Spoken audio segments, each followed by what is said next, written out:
Ah, it's a glamorous life teaching English on YouTube. You look 100% Indian.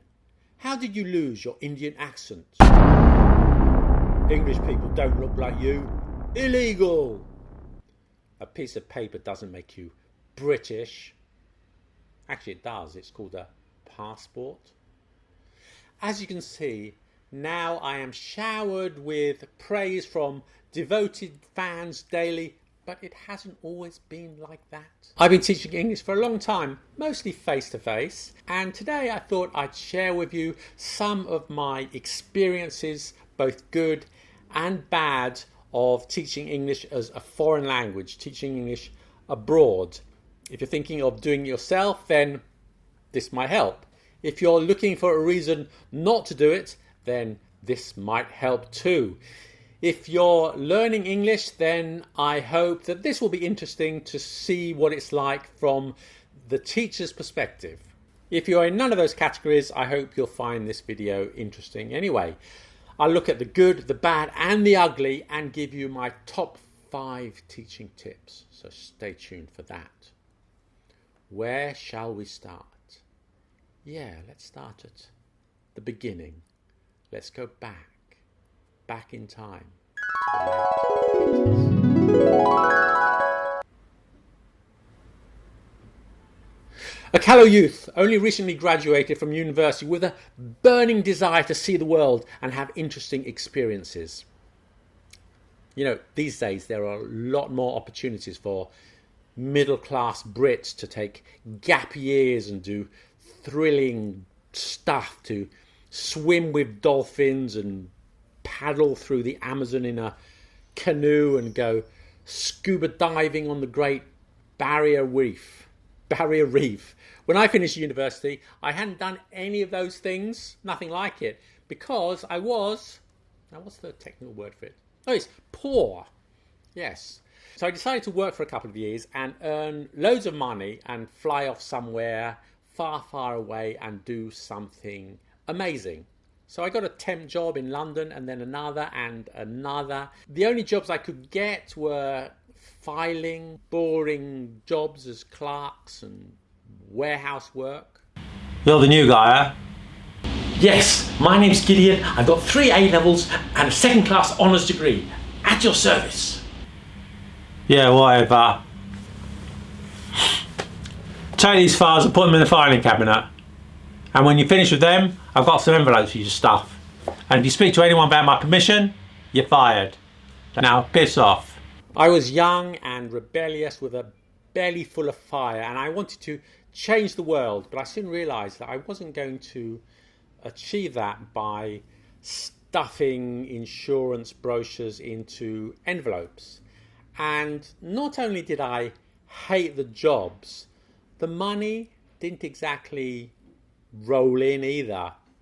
I was hardly breaking even. And almost 2 years had passed and I was doing jobs I hated and I still had no money.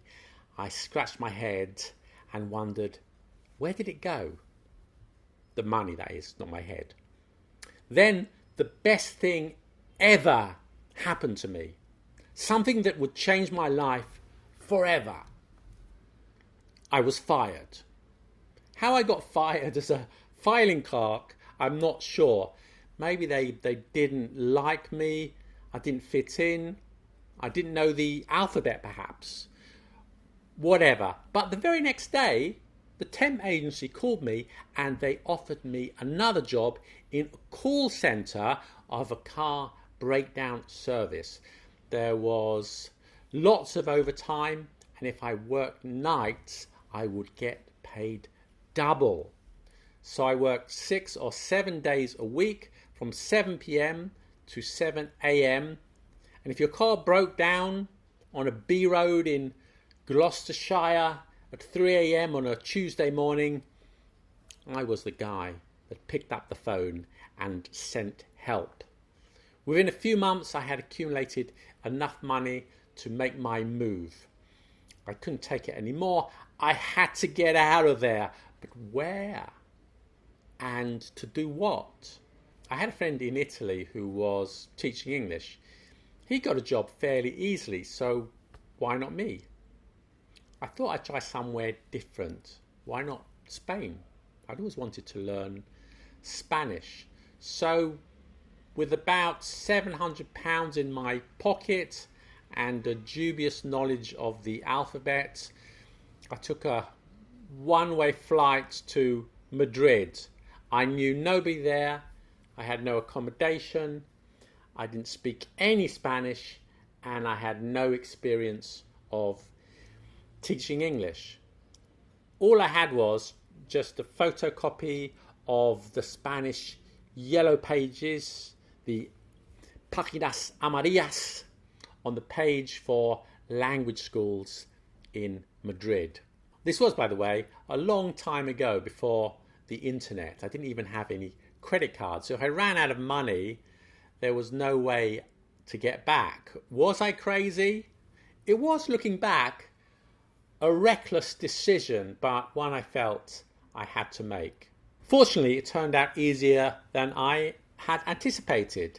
That time, around 1990, there was a massive shortage of English teachers in Madrid. The whole city was learning English.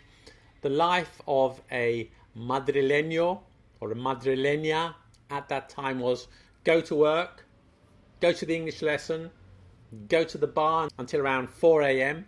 and repeat. So I went around the language schools, handing in my CV, and as luck would have it, the very first English language academy I went into offered me an interview. Not having the requisite skills, I was pretty nervous, but I needn't have been. They had set the bar pretty low, extremely low. So low that even an asthmatic ant on crutches could no doubt step over it with ease. I was expecting difficult questions about grammar, about teaching, but none of that. The director of studies, a well-spoken Englishman of about 40 years old in a clumsy fitting suit, didn't even glance at my CV. Instead, he looked me up and down and asked, "What is your star sign?" I was surprised by the question, but I told him, "I'm Cancer." And he said, "Oh, that's great. Cancers do really well at this not-to-be-mentioned language school for legal reasons. You're in." My hard-earned degree in history and sociology from a prestigious red brick university had counted for nothing. No, it was rather the alignment of the planets on the day of my birth that carried greater weight with this guy. Superstitious mumbo-jumbo, it might be, but it got me the job. And who was I to complain? I had done it. At the time, there was an acute shortage of professionally trained, experienced English teachers. So they did the next best thing and employed untrained, unprofessional teachers with no experience. It seemed like as long as you could successfully read the ingredients on a pickle jar, you were in. I got the job as an English teacher, but I was wholly unprepared to lead a classroom. In fact, let me tell you, the sum of my knowledge of English grammar at that time was: a noun is a thing, a verb is a doing word, and an adjective describes a thing. In the UK, we don't learn grammar at school.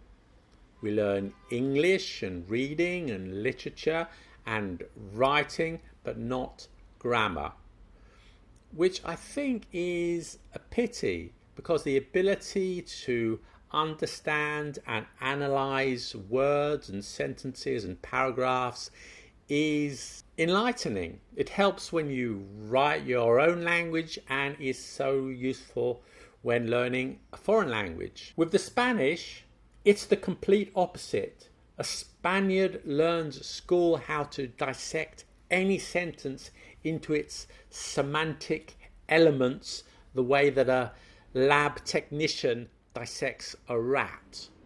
Walking into the classroom for the first time, I was at a distinct disadvantage, and one, I might say, that caused many moments of stress and embarrassment.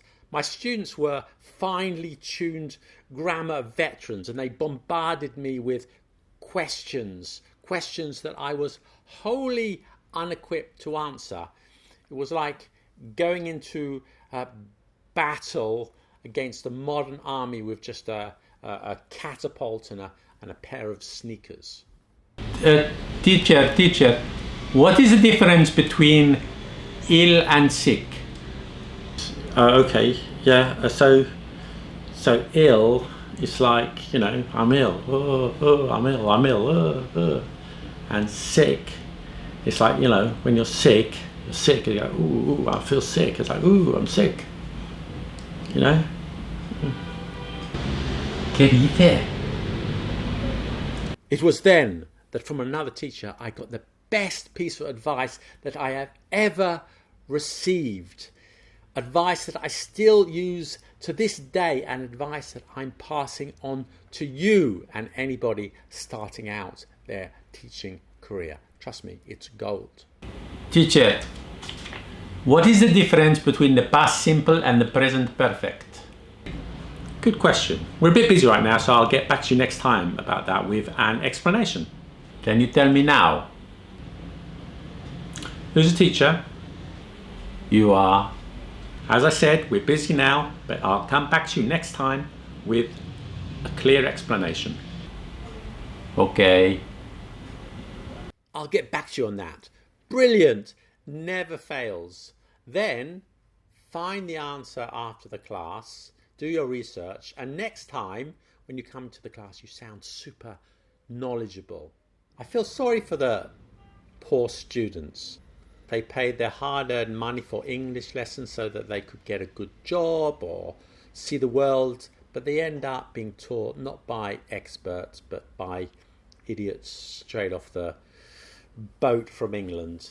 The sad thing is that there were lots of excellent non-native teachers of English who could have done the job far, far better than me. But the schools rarely gave them the chance. And the reason they didn't is that the students insisted on having, or most of the students insisted on having native English teachers, even though it's certainly no guarantee of excellence. Despite my lack of skills, myself and my colleagues stuck by our task and tried to improve as teachers. However, you would have thought that the language school would have provided some support. Well, just like in every field, there are good and bad players. The school, by the way, had a dubious teaching method, all of their own. It was based around questions. Let me demonstrate. Is this a pen? Yes, it is a pen.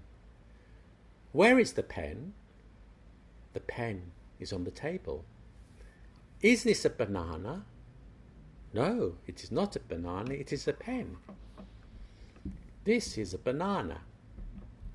And etc., etc. And while this method might work for complete beginners, it's a struggle even at lower intermediate level when students want to express themselves and have more meaningful conversations than just resolving the confusion about the existence and whereabouts of writing implements. What's worse was that even though the teachers wanted to present more interesting material in the class, they were restricted from doing so by the school. And the school had bugs, believe it or not. Yes, that's right. There were listening devices in each classroom, and they would secretly listen in to check that the teachers were following their not very good method. We were paid low salaries. Basically, I had swapped being poor in London to being poor in Madrid. Meanwhile, my friends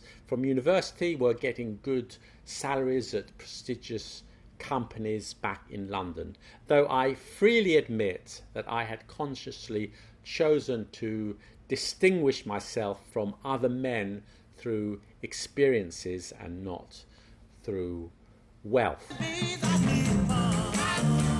So let's look at money for a moment. Can you get rich teaching English? In a lot of West European countries, you'll get a basic salary from a language school, which just about covers the cost of living in the country where you are. But if you want to get better bucks, you should look for private lessons. And better still, if you get a company that selects you for their in-house English teaching, you can start to do pretty well. The way to do this is generally networking and getting to know your students who might work for a company and have good contacts. And if you have your own website these days, of course, that'll help. And there are, of course, big differences in Europe. And if you have more information, then, I welcome your comments. In some parts of Asia, the salaries might be higher relative to the cost of living. And in some countries, such as South Korea and sometimes China, the accommodation and even the flights might be included in the package, which will save you a lot of money. However, I've never taught in Asia.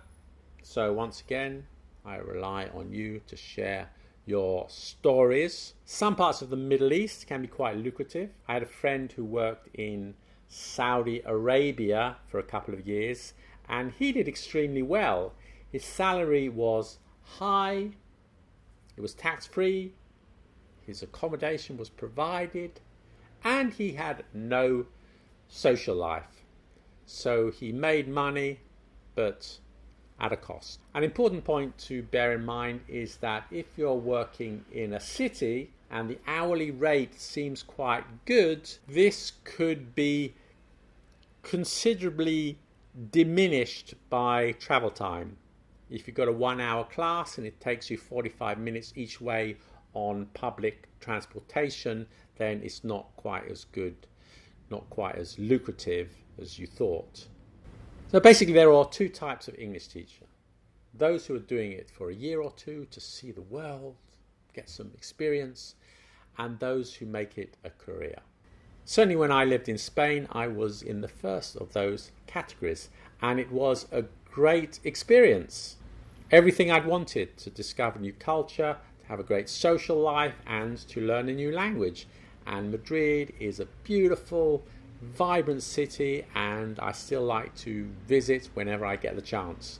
I spent 2 years in Madrid, and by the time I left, I was able to give a good lesson and had a good understanding of how English works. You learn things by doing it. And I thought my days of teaching English were over. I went back to London. I studied IT. I worked in computing for more than 10 years. Never thought I'd set foot in a classroom again, but never say never. Working in IT was great. It can fulfill all your creative desires and it's well paid, so I had nothing to complain about. And yet one day I took some time off between contracts to visit Paris, and while I was here I was offered some IT work online. I did that for a while. And when that came to an end, I was already established in Paris. I looked for other things I could do. I did some voiceover work, and I gave a few English lessons, and some more, and some more, and some more. The advantage of coming back to a profession when you're older and more experienced is that you can do things on your own terms. If I was to teach again, I was going to do it my own way. No more, is this a pen? No more, Marie is in the kitchen. No more drilling and filling in the gap exercises. Read this paragraph, and when you see a present perfect, underline it with a straight line. And if you see a past simple, underline it with a wavy line. No, I was finished with all that stuff. I would teach the way that I would want to learn a language if I were a student, or I would die trying. Language is about communication, and for me that meant basing the lessons around conversation and interesting topics, explaining grammar, but in the context of the conversation we were having. The question was, were there enough English learners in Paris who shared my sentiments about language learning. Fortunately, there are, because I'm still here. I run a language school called Let Them Talk in Paris. If you're thinking of teaching abroad, let me give you my thoughts and perhaps share some tips. First of all, the positives. You'll discover new cultures, you'll learn a new language, you'll learn your own language, you'll make lots of friends, except perhaps if you get a job teaching Saudi drilling engineers in the desert. It'll change you as a person. Going in front of a class each day and having to perform each time and successfully impart knowledge is difficult, but if you do it well, it will instill confidence and self-belief. One of the most interesting things about teaching English is the people you meet. If you work, just for example, in the pharmaceutical industry, then the people you meet daily are the same sort of people, those who have chosen to work in pharmaceuticals. But teaching English is different because everybody wants or needs to learn English. You meet rich and poor, students and retired people, those who need English for their work, and those who just want to learn the international language. Of course, if you're teaching drilling engineers in the Saudi desert, that's not the case, but on the whole, you meet a fascinating array of people in the classroom. The negatives. All jobs have their downsides, and language teaching is no different. There are bad employers who pay bad salaries, and there are bad conditions, and this is a particular hazard when you're starting out. Another thing is it can be stressful, and I confess that for me, going into a classroom to teach grammar when I didn't know grammar was one of the most stressful things in my life. So I do advise you to do a TEFL course, or at least get the basics before you go. Another thing is you may work unsociable hours. Lessons are often scheduled before the working day and after it, and sometimes at lunchtime. So you can have your first lesson at 8 a.m. and finish at 10 p.m. with big gaps in the middle.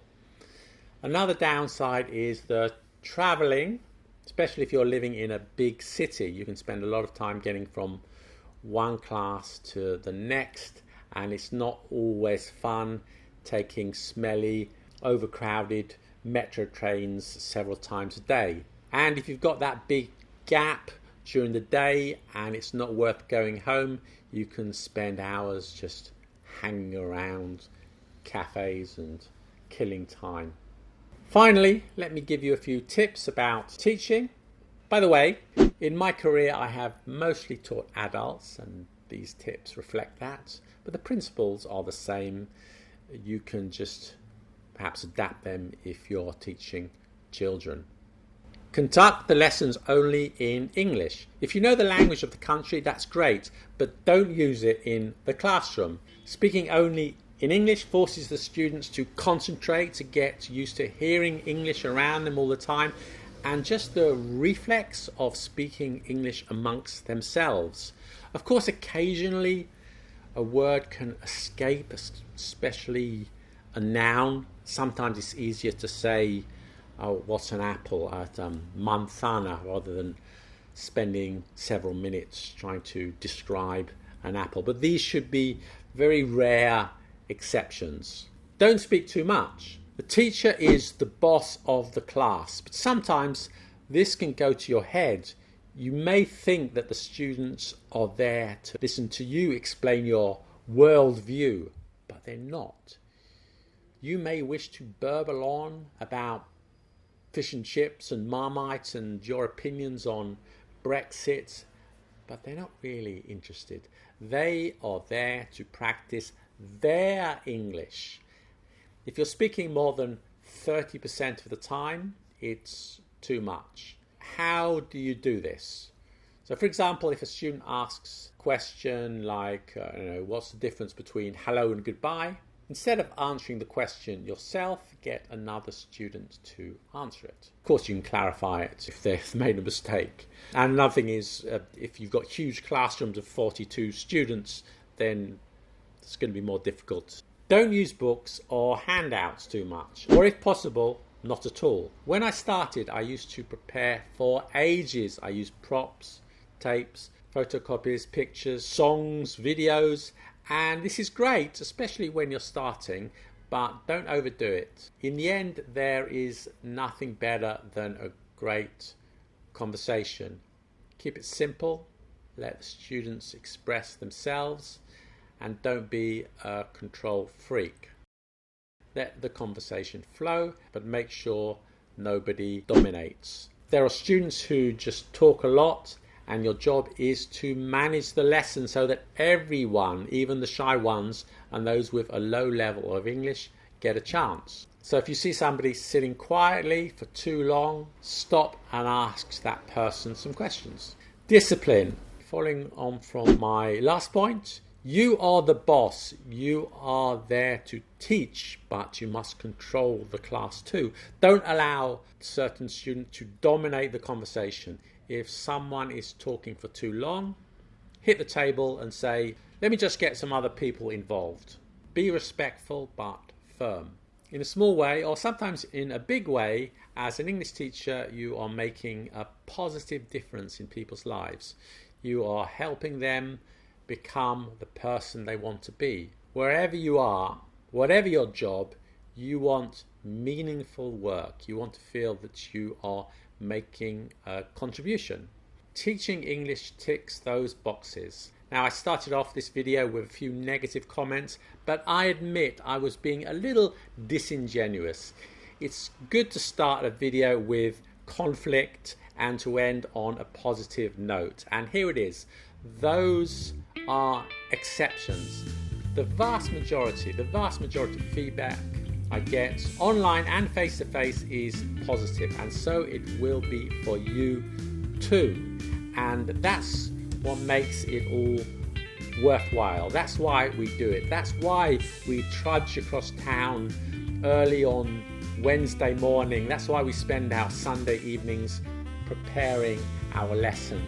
We do it for you because we love connecting with people. And if you're thinking of teaching, I'll just say that you'll be helping the world to communicate, and what could be more worthy than that?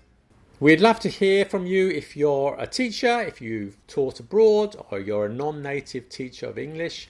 Leave your comments below. If you're considering teaching English abroad, then leave your comments below. If you're a student, leave your comments below. And if you're the bastard who made me stuff those envelopes all those years ago, then leave your name and home address below. Stay mellow and see you next time.